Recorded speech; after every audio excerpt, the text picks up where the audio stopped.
Hi, I'm Tim. Welcome to Watchbox and thanks for logging on. I'm your host. This is Watches Tonight. This evening, I talk about my personal Omega Seamaster, which you see right here. We talk Rolex versus Omega.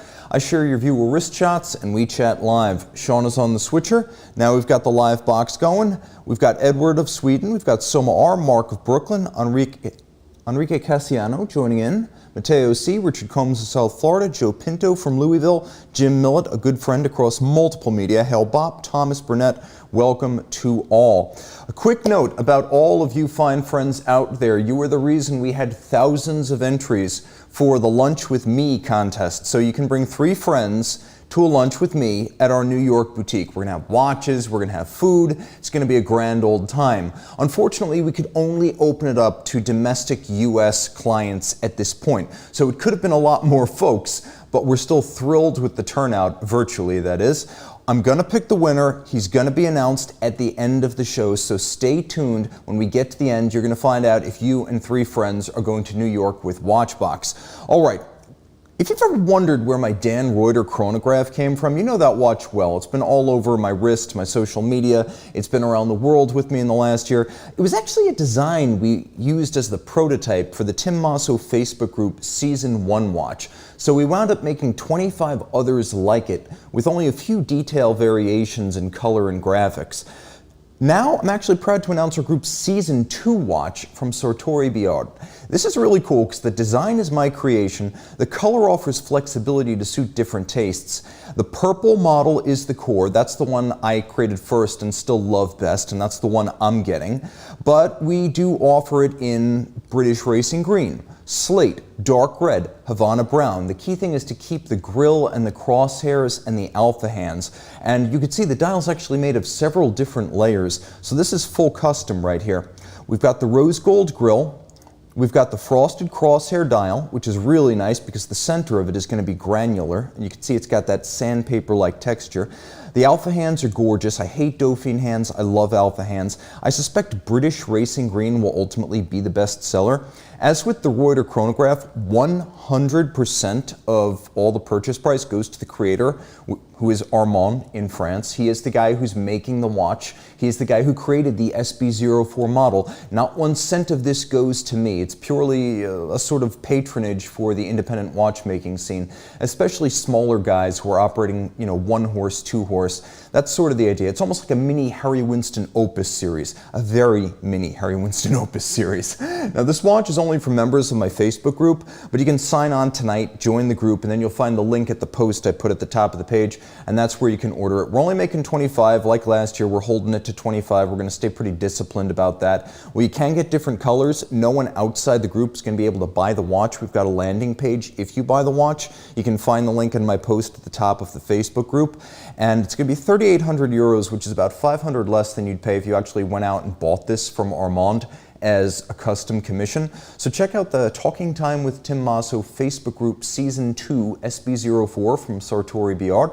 Again, this is not about me making money. I don't get a cent. It's really just a cool way to get a unique watch from a small maker and also give something back to the watch community because that helps to sustain and grow their operations.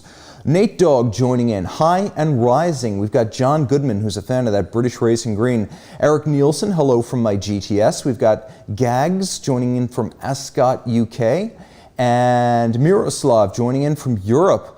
Faisal is joining in along with Horology Homies from Garden City, New York, my old neck of the woods, Keystar G60. We got Andrew Tees and Renside. Welcome Aaron Cullen, getting up early with us in Melbourne, Australia. Okay, viewer wrist chats. Let's start with a few of these. Eric R. of Utah greets us with his Lang und Heine Albert case back. So that's the back of the chronograph, and this is the front. I normally don't do 2 shots for a dude, but this watch definitely deserved it. Pavan B hits the road with his Moser Heritage Tourbillon, sourced from Watchbox. Thank you for trusting our company. We have Amy H, who shares a Patek Calatrava Pilot double shot, both of those from Watchbox. Again, thanks to both of you for for sharing the love for the watch and the trust in our company. That is the mid-size, and as I've always said, that is the one to own of the Calatrava pilots. Rob H., well, he's another friend, an alumnus of our Collector Conversation series, driving along with his Eye of Sauron Moser Streamliner Center Second Salmon from Govberg. Thank you for trusting our sister company. And Wasim R. reports from Petra with his Alanga Unzona Odysseus in white gold on rubber strap. Guys, send me those shots. I love them on site just like that. Monday mailbag at thewatchbox.com. What else is going on in the box?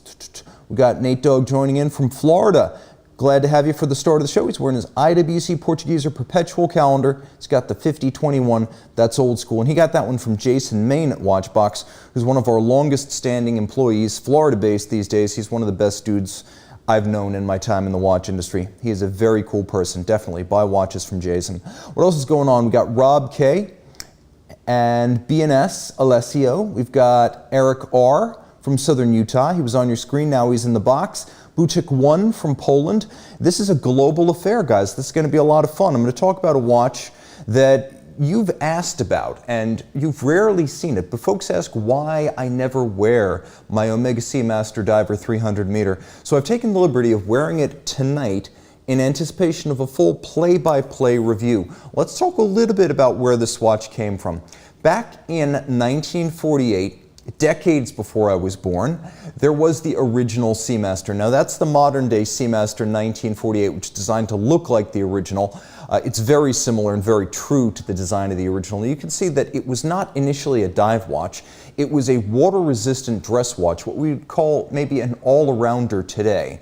And that was the very beginning of the Seamaster line. It wasn't Omega's first water-resistant watch, but it was the first water-resistant watch that wasn't a circus, like a case within a case type thing.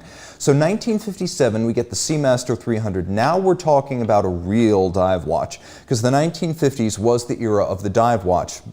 We had the Breitling Super Ocean, we had the Omega Seamaster 300, we have the Blancpain 50 Fathoms, we had the Rolex Submariner, and many, many, many more.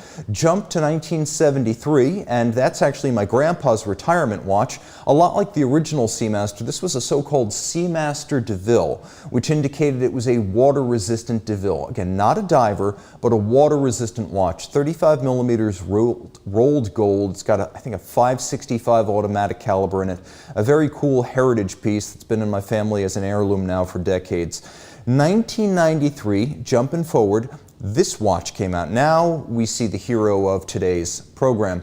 That's the Diver 300 meter. This was the first standard Omega Seamaster that wasn't an extreme professional model like a 600 or a 1000 to include a helium escape valve, and it became famous quite quickly in 1995 on the wrist of Pierce Brosnan during his turn as James Bond. Fun fact, the original GoldenEye watch was actually quartz, but the other three Brosnan Bonds, those were the mechanical chronometer. 1995 gives way to 2002, and in 2002 I graduate and I get this watch, the star of today's show. That's it at a family holiday, but it's a watch I wore through college, it's a watch I wore through my time in the Navy. I took a bunch of swim tests wearing it, I flew planes wearing it, I worked, in my time in finance law doing that. I wore that watch around the world. A million different scars and scuffs and memories, and it means the world to me because it was the first luxury watch that I owned new. And I discovered back then, and it was way back then, that if you bought a watch online, you could get a really big discount. And everything worked out, a little bit of a leap of faith, but it worked out. And it's a watch that honestly was kind of a fallback for me because I wanted the Rolex Submariner, but the Rolex Submariner was a lot more expensive to the point that once I got the pricing online for this, it cost half as much money. And frankly, I did a lot of research and I came to realize that it was actually not just less money, but more watch, and I'll talk about that in a moment. Also important, 2006, that's when this model became coaxial. 2012, the wave dial went away in favor of a short-lived no-wave dial. And then 2018, we get the current version of the watch, which is what you see on the screen.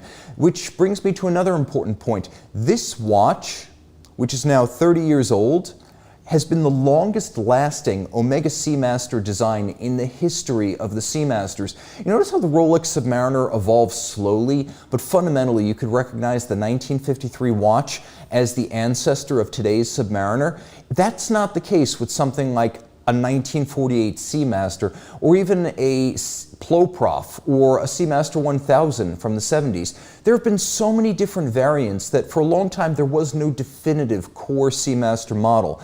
And this model, now in its third decade, has finally achieved that kind of stability. A heck of a lot of Swiss francs made this happen, because I think it was the James Bond connection that made this watch so enduring. But this really is now the longest lasting Seamaster design, and I'm absolutely just, to this day, in love with the watch. Here's why. This is a timepiece that's thin. It's nicely sized. It's your sports watch. It's your dress watch. It has features that back in the 1990s you couldn't get on a Submariner for any price. We'll talk about those in a moment. But let's talk about our wrist shots part 2. So Omer S tours Zurich by Ferrari with his JLC Reverso small seconds in green. We've got Ron H and his A Lange und Söhne 1815 at Whale Beach near Sydney, Australia. David J and his Rolex Sea Dweller watch football play with the Seoul Football Club in Seoul, South Korea. Darren S stuns on his way to San Diego with his Crador H2 in rose gold. We have Martin T and his Rolex Milgauss, who prepare to climb aboard the East Broad Top Steam Railway here in Pennsylvania. Send your wrist shots to Monday Mailbag at thewatchbox.com. Okay, so why do I love this watch? A couple of things. Back in the 1990s, we may as well jump straight into our first comparison, which is Rolex versus Omega in the 1990s. Though I was born in the 80s, culturally I'm a child of the 1990s. And so that culture and the watches available at the time made a great impression on me. And it represented a new chapter for the Swiss watch industry. It was the first decade since the 1960s that occurred entirely outside the period of the quartz crisis and the existential threat that posed to mechanical watchmaking. Further, the 1990s witnessed the maturity of trends begun in the 80s. Mechanical watches had transitioned from necessities to luxuries during that period, which raised expectations for the quality of the product you receive. And it became the first decade since the advent of the portable watch era, which stretches back to the Renaissance, in which watches were sold on a basis other than telling time almost across the board. So, Rolex launched its Submariner 16610 in 1988. It wasn't replaced until 2008, which means through the 1990s this watch was very consistent. The only real change was towards the end when it gained a luminova rather than tritium dial. So there was a lot of consistency with the Sub. That was the Sub for the 90s child. If you remember the Submariner from that period, that's the watch you saw in Wempe, in Tourneau, in Cellini, wherever you were in the world, this was the Sub you knew. The Omega Seamaster Diver 300 meter, again, all new for 1993, goes from being a 200 meter watch to being a 300 meter watch, and it gains a helium escape valve plus a new wave dial that's very distinctive. Okay, let's get started by comparing my Seamaster to its natural rival from Rolex. And let's talk about the stats here. This watch is 41.5 millimeters in steel. It's 11.8 millimeters thick, which means it's about a millimeter thinner than a Rolex Sub from the same period. It's thin because it's pre-coaxial. The coax made it chunky, and every subsequent coax movement got thicker still. It also has a solid case back, and although we often love our display case backs because we can see the movement, they almost invariably add thickness to the watch. So this is an incredibly thin watch, comparable to a lot of modern dress watches. It's got a bit of a quirky bracelet. You look at it, it has these rolled shoulders that slope down and away, plus tiny intermediate links, some of which are polished, giving it almost the appearance of a dress watch bracelet. So it has 1 foot in the world of the sports watch, 1 foot in the world of the dress watch and the sports watch, both. It's a hybrid bracelet, but it has integrity. Compared to the Rolex, think about this. The Submariner is the watch that I really wanted, but it cost twice as much money after I found online pricing for the Omega. And there just wasn't enough graduation money at the time to get both the sub and the laptop. So people at the time said, why are you buying a luxury watch? You're wasting your money. Spend it on school supplies. Get a better laptop. Like, even then, I knew the watch would last. The laptop has been junk for 20 years. This thing I've still got, and it's worth every cent I paid for it. But it is important to remember that this was a much better watch than the Rolex. I researched the Diver 300 meter, and here's what I discovered. First of all, thinner than the Submariner. No holes in the lugs. They're not expecting you to use your strap tools constantly, so you get a thicker, more massive lug profile. Also, superior bracelet and clasp. The bracelet on this is all solid link. The end links are solid, the center links are solid. The clasp and the swing arms are thick gauge steel. You've got a trigger release, you have to press both buttons to open it up. And then you've got a fold out dive extension that makes the stamped piece of tinsel inside the Rolex seem like a deplorable piece of aluminum foil. This thing feels like the more expensive watch in the hand. Compared to the sub of the 1990s, this felt like a high luxury piece, not a discounted competitor. Also, things you don't get for any amount of money on the sub, like, well, aside from the solid links, the helium escape valve, not something you need, but if you want to get that from Rolex back in the 1990s, you were stepping up to a sea dweller with a big upcharge. Clasp mechanics. The Rolex used a clamshell that felt like you could break it off with your fingers. This, 2 triggers and then it opens. Very robust, confidence inspiring, and just a better watch all around. Also, I'm going to say cheaper by far. Even used today, you can still get it for less. The Rolex, $10,000 to $12,000 pre-owned if you get one box and papers in great shape today. These, it's like $3,000 to $4,000, full box papers, unpolished condition. So it was a more affordable watch then, it's a more affordable watch now. So what did the Rolex do better? Well, the Rolex did have some advantages. The Rolex bezel is easier to grip by far because it's dramatically sharper with the knurling outboard. You can get your finger onto it and hold it even if your hands are wet or sweaty or gloved or slimy. And the action of the bezel is a lot more refined. I don't know if you can hear this, but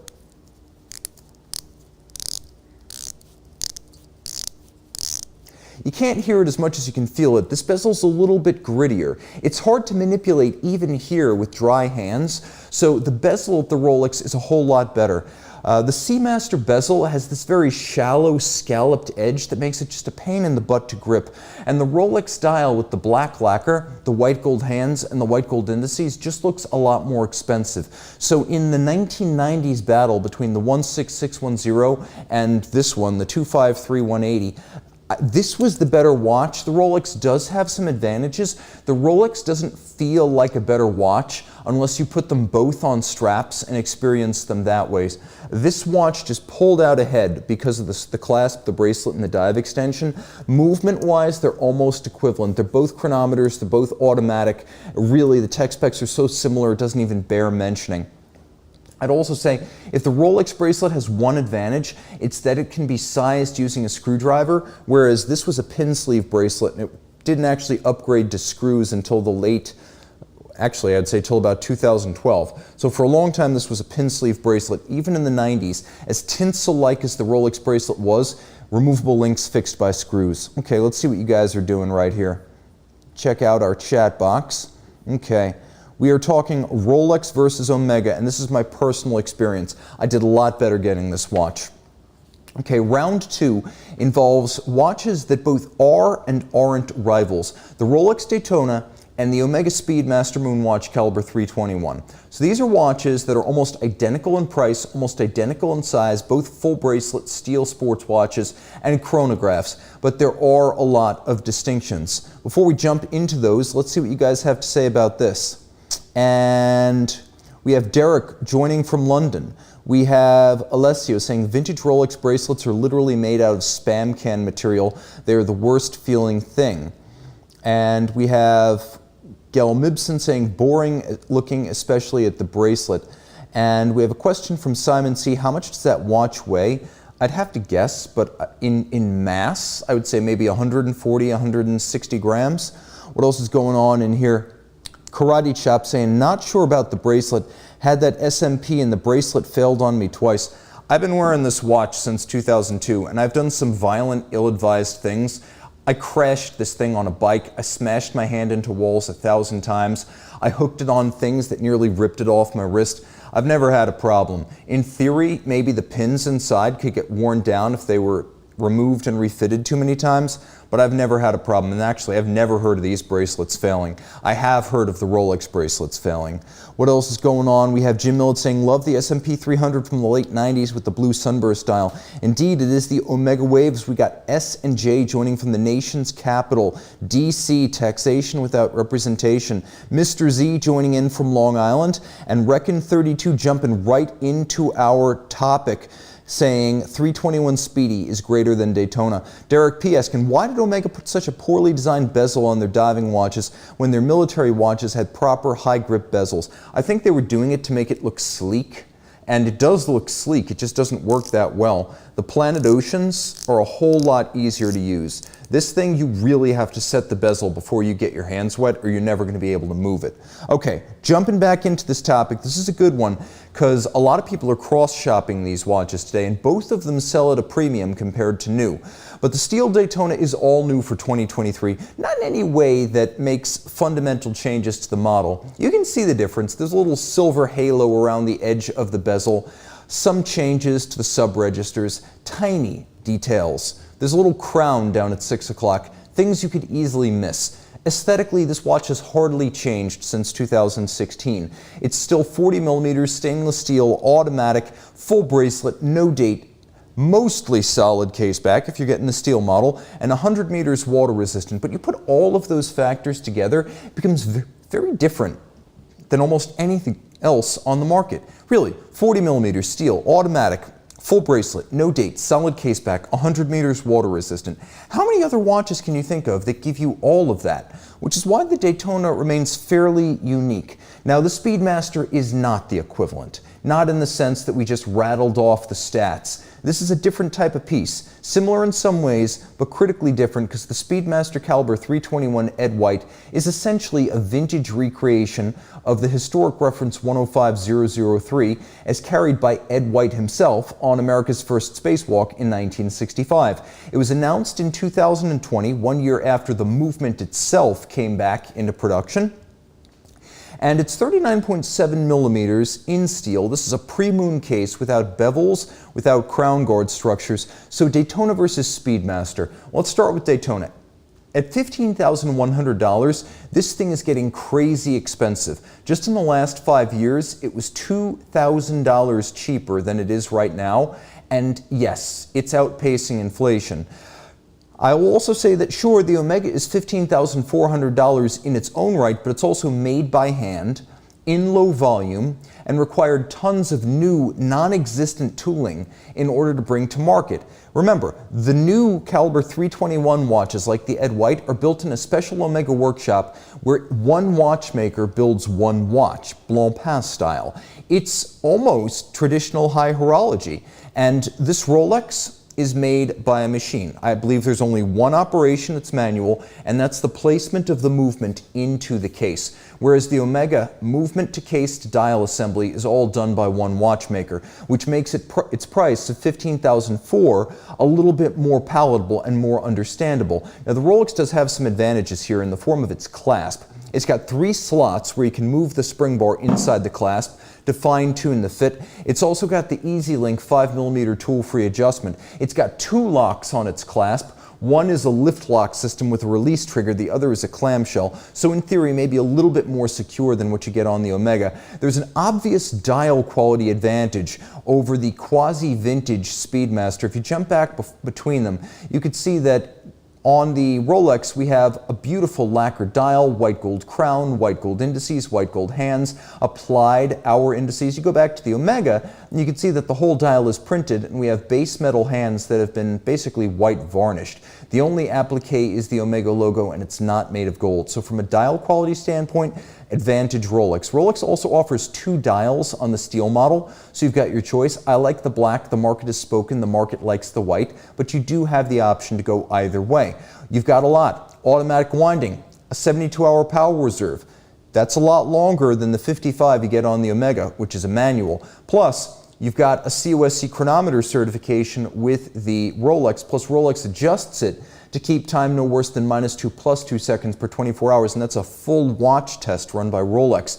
You've also got more water resistance since the Rolex is 100 with screw-down crowns and the Omega is push-down and 50, so you can swim with the Rolex. I wouldn't swim with the Omega. The Rolex is also more anti-magnetic because remember, the caliber 321 uses a metal overcoil. It's not a silicone hairspring.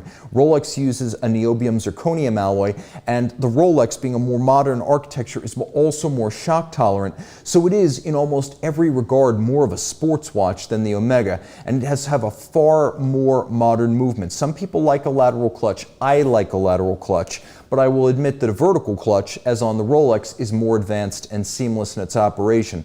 So there's a lot to recommend the Rolex. Now, the Speedmaster has its own advantages.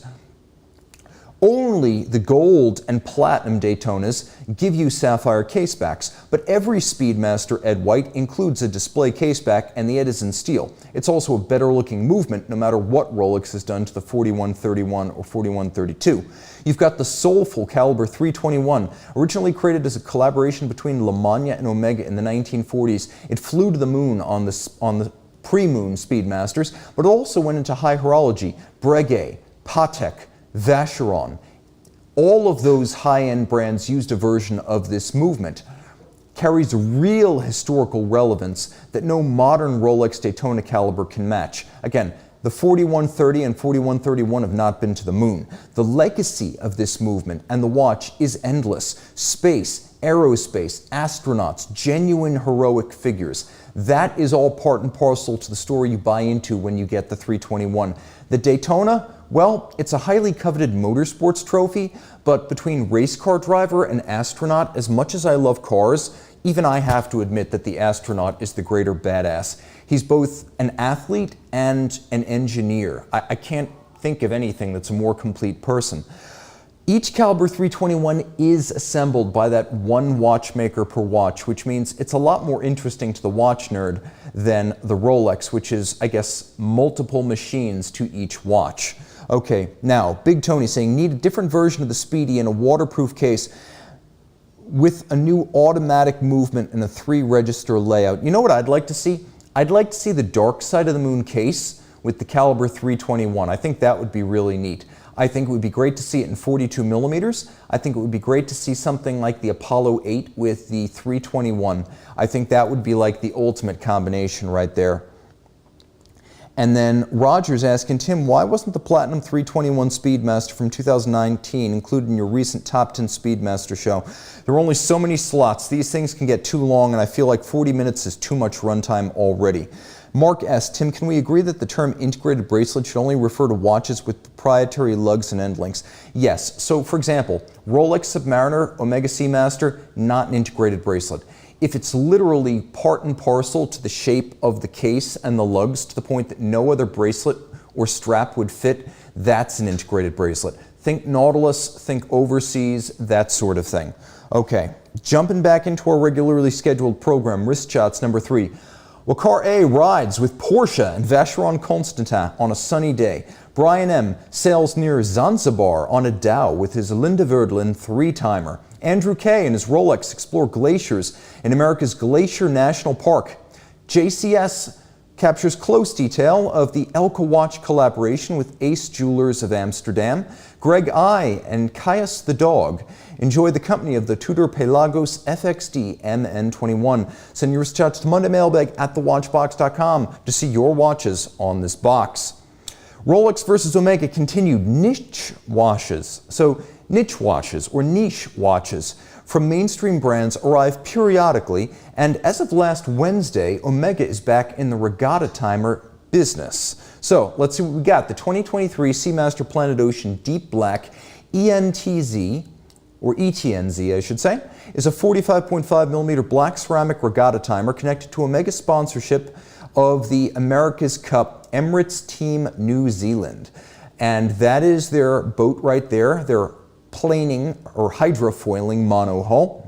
And meanwhile, Rolex veteran Yachtmaster 2 remains in the catalog and still in its first generation, launched in 2007, so it's aging but gracefully. Rolex's yacht timer has received a few updates, including 2 dial revisions in 13 and 17, plus 1 movement revision in 2013. Rolex holds several advantages over the Emirates Team New Zealand. The Yachtmaster is thinner at 14 millimeters compared to the claimed 19 millimeters of Omega. That's ridiculous thickness, and even Omega knows it has a girth problem. The Yachtmaster's regatta countdown is far more sophisticated than on the Emirates Team New Zealand. Its countdown can be programmed from 1 to 10 minutes, and that countdown remains mechanically programmed for all restarts until manually reset. The bezel is actually part of the movement and used to set the countdown.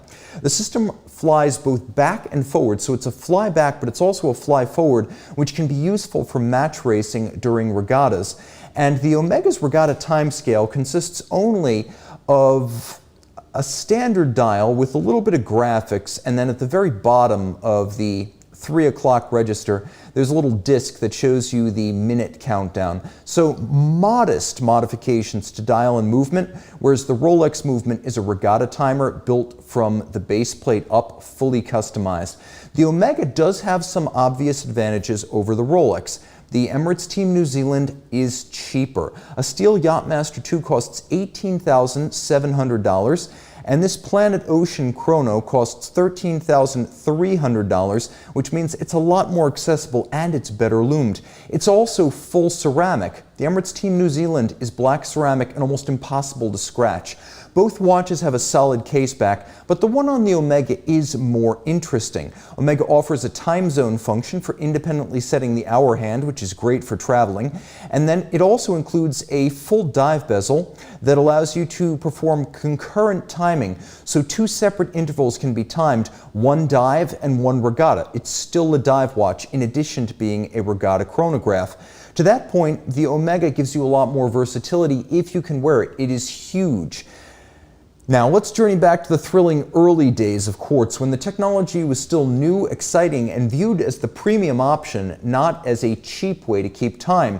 Omega launched its marine chronometer. This is the caliber 1511, a no-holds-barred attempt to create the world's most accurate wristwatch. Certified by the observatory at Besançon in France, the wristwatch proved capable of running to an accuracy of only 75 hundredths of a second gained per year. That's 3/4 of a second gained per year. It was timed during the observatory trials. And it was the first wristwatch to achieve the status of a marine chronometer, which was distinct from merely being declared a chronometer. It was suitable for deck use as a navigation clock. Officially, 10 to 12 seconds gained per year was the factory claim regarding this watch. That's 10 to 12 seconds per year, worst case scenario. Best case, as it left the chronometer certification, 1 second gained per year. Its 13 joule count was fairly high for a quartz caliber, but contributed to the smooth operation of this precision instrument. All of the 1,000 chronometer certified caliber 1511s, plus another 1,000 1510s, identical down to accuracy but not chronometer certified, were cased in various large tonneau type profiles. The 1510s, which were still just as accurate, mechanically identical, but not certified, at least officially, they were used in the Constellation Mega Quartz that you can see right here. Fully integrated bracelet, Mark S. This is officially a fully integrated bracelet. It was the luxury flagship representing the apex of Omega's collection thanks to its extraordinary movement, aventurine glass dial, and massive 18-karat gold construction, almost 1/2 a pound. The Mega Quartz was also available in stainless steel for greater practicality. It was about 800 of those made in steel, about 200 made in full gold. Around this time, Rolex was also preparing to launch a quartz chronometer as a brand flagship. The Datejust Oyster Quartz debuted in 1977 and began receiving chronometer certifications just a few months after that. Caliber 5035 was designed to last generations, not just for the lifetime of the owner, but the lifetime of the watch, with 11 joules, replaceable modules, serviceable mechanical parts, and actual Swiss lever escapement to ensure precision indexing of the seconds hand, thermocompensation, 2 separate quartz circuits, and a quartz trimmer to adjust for long-term drift of the quartz crystal, the 5035 was a masterpiece of engineering, and from 1978 also COSC certified, and the standards for a quartz chronometer much higher than a mechanical chronometer, which is why you hardly ever see quartz chronometers. This watch was estimated to be accurate to no worse than -24 plus 60 seconds per year. Remember, a standard quartz watch is plus or minus 15 seconds a month. It was a landmark piece. Today, the Datejust oyster quartz is very rare and increasingly collectible. Industry consensus seems to be that around 25,000 of these were made over a quarter century of production, meaning it's super exclusive. Remember, that also includes the date-8 oyster quartzes. So you got the Datejusts and the date-8s. So the number of Datejust oyster quartzes is even smaller than 25,000. Now, the oyster quartz's advantages over that giant integrated bracelet Omega, it starts with size. At 36 millimeters in diameter, it's much smaller than the Omega, which measures 30 millimeters across, but fits similar to a 42 to 44 millimeter round watch. Big. This also includes conventional hacking and stop seconds, which the Omega does not have. Thermocompensation is also important because while the Omega was designed to be worn in the climate-controlled environment of a ship's bridge, this was designed to be worn everywhere. So in the real world, it might actually keep better time because temperature doesn't affect it. Also, easier to work on in a pinch. Here's the thing. The Omega Mega Quartz is not serviceable anymore by Omega, and only a handful of parts remain in circulation. Occasional microelectronics literate watchmakers will attempt to do the work, but any action to open the case and service the movement runs a risk of irreversible damage, and this is a big deal. That might explain why so many examples of this rare watch family are available and remarkably inexpensive despite their scarcity and historical importance. Even the aventurine dial Connie and steel can be found for under $6,000, as I have found it. Still, the Mega Quartz can achieve accuracy unthinkable even by the COSC certified Rolex. Its aventurine dial variant is beyond belief beautiful and practically unique among 1970s quartz watches. Rarity is on the Omega side, with only 2000 caliber 1510 and 1511 chronometer movements and mechanically identical 1510 movements being made. It's the epitome of the watch maybe you collect rather than to wear. All right, let's jump straight, Sean, because I think everyone is wondering what the winner of our contest is going to be. Let's go relatively quickly through the dress watch segment. Okay, 2023 Rolex Perpetual 1908 versus Omega DeVille 50th anniversary. Rolex has a new dress watch for 2023. Cellini is dead. The Perpetual 1908 is alive.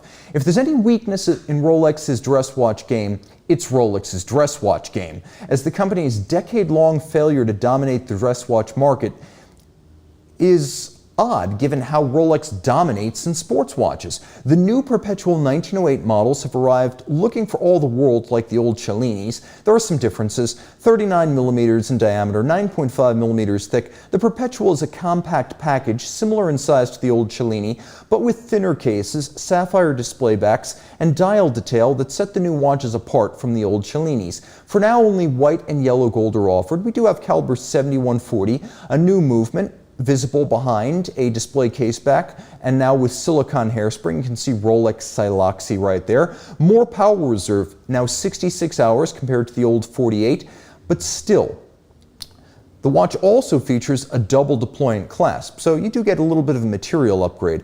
Omega has long split the business, though, more effectively than Rolex ever has, as Constellation is huge in Europe, and the DeVille has often served as a sort of testing ground for new technology. For 2017, Omega launched the DeVille 50th anniversary in white and rose gold. 39.5 millimeters in diameter, 10.1 millimeters thick. It is comparable in size to the Rolex. Now, the Omega has a major advantage in its fired enamel dial, which is a rare and beautiful artisanal feature Rolex doesn't offer. The integration of the date is seamless, and I can barely see it unless looking directly at the date display at 6 o'clock. The dial seems better suited to a dress watch than the new Explorer dial on the Rolex 1908, which doesn't seem like a good match for a dress timepiece. The Omega's fired dial also looks warmer and more inviting than the somewhat clinical dial of the Rolex, even though I do think that yellow-black combination is the best.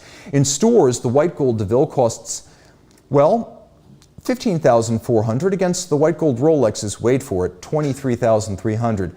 Big economic advantage to the Omega. Rolex starts to pull back some advantage with its caliber 7140, which is far more advanced, longer-legged, and tougher than the Omega aging caliber 2500 movement, which is based on the old 2892A2.